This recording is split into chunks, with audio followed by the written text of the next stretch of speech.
It's been described as one of the most disgusting and deplorable angles in the history of WWE. It was cut from broadcasts outside of the US, and it even ruined Linda McMahon's chances of getting a seat in the US Senate. She's in the White House now though, so that's all good. It's a black mark on the WWE history books and something they'd rather you forget. But I am Luke Owen, and I do remember when Vince McMahon made Trish Stratus bark like a dog on WWE Raw.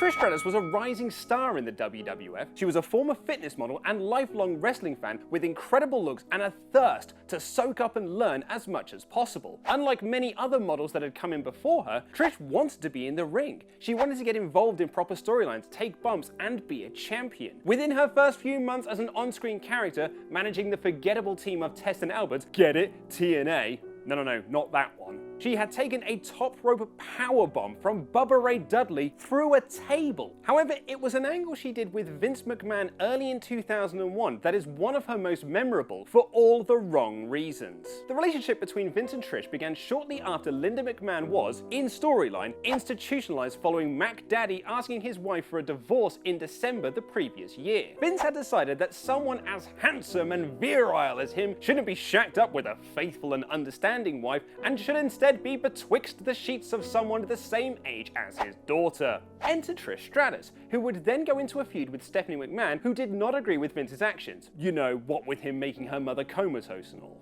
As with everything involving the McMahons though, it was all a ruse. On the episode of Raw after No Way Out 2001, it was supposed to be Vince and Trish versus Steph and William Regal, but the dastardly Vinnie Mac stabbed Trish in the back and allowed his darling daughter to pour a bucket of disgusting crap all over her. So you'd think Trish would come out the next week on Raw full of piss and vinegar, right? Well, no. Instead, she came into the ring and begged for forgiveness. Now, it should be noted that in storyline, this eventually sort of does make sense, but we'll come on to that later. Vince, being the compassionate man that he is, didn't believe her and demanded that she prove she was sorry. How would Vince do this? By asking her to get on all fours and walk around the ring. When that wasn't enough, he asked for her to say she was sorry in a dog's voice. Damn it, bark like a dog! Vince screamed at this poor crying woman while dancing around like the utter madman that he is.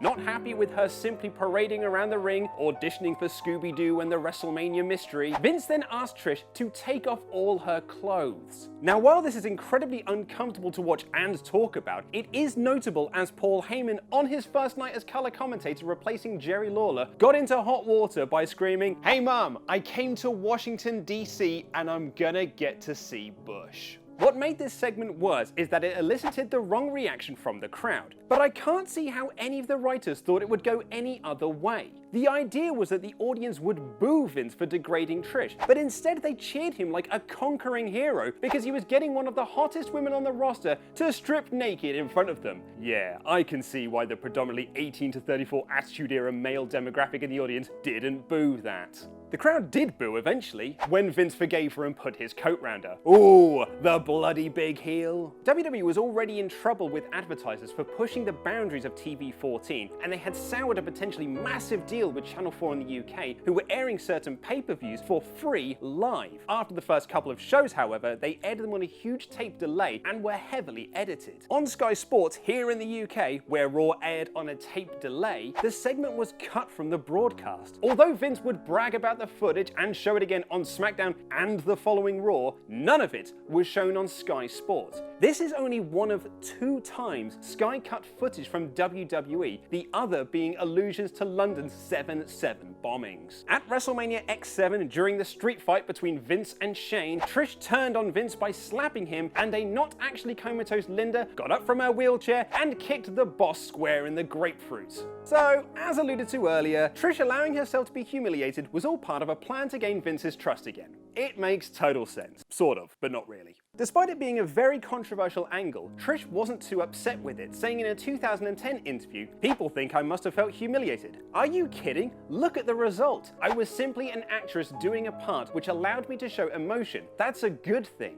She added in a 2014 interview with PW Mania, "For the moment, it was like, yes, he degraded me. Then there was that moment where my character was like, I'm not taking this anymore." She stood up to Vince, slapped him at WrestleMania 17, the biggest stage of all, and moved on to become a full-time wrestler on her own. That's what Trish Stratus did. But for us, that's what we did too. The women were simply storylines. They were on the side. Now we are actually a viable part of the program. As WWE moves away from its raunchy TV-14 persona to the current kid-friendly PG product, angles like this are seen as a blemish and embarrassment. The only way to see this show is to trawl through the archives of the WWE Network. In fact, the only time it's ever really brought up in documentaries is to badmouth Heyman for the Bush line. But while WWE would like to bury it, the angle did come to light when it almost single-handedly brought down Linda McMahon's attempts to become a US senator. The McMahons sunk around $100 million into Linda's campaign for a Senate seat in 2010, which came crashing down in an interview with ABC's Christiane Amanpour. Linda did her best to say that it was a different time in the company's history, but the damage to her credibility was already done. Vince tried to settle the situation, telling the Connecticut Post, "Everybody hates an arrogant boss. Not that I'm like that in real life. A lot of people could relate to that. Was that a little bit over the top from time to time? No question. I think a lot of our environment in the past is held up as who we are today, which of course is just not the case. It's just politically expedient to do so."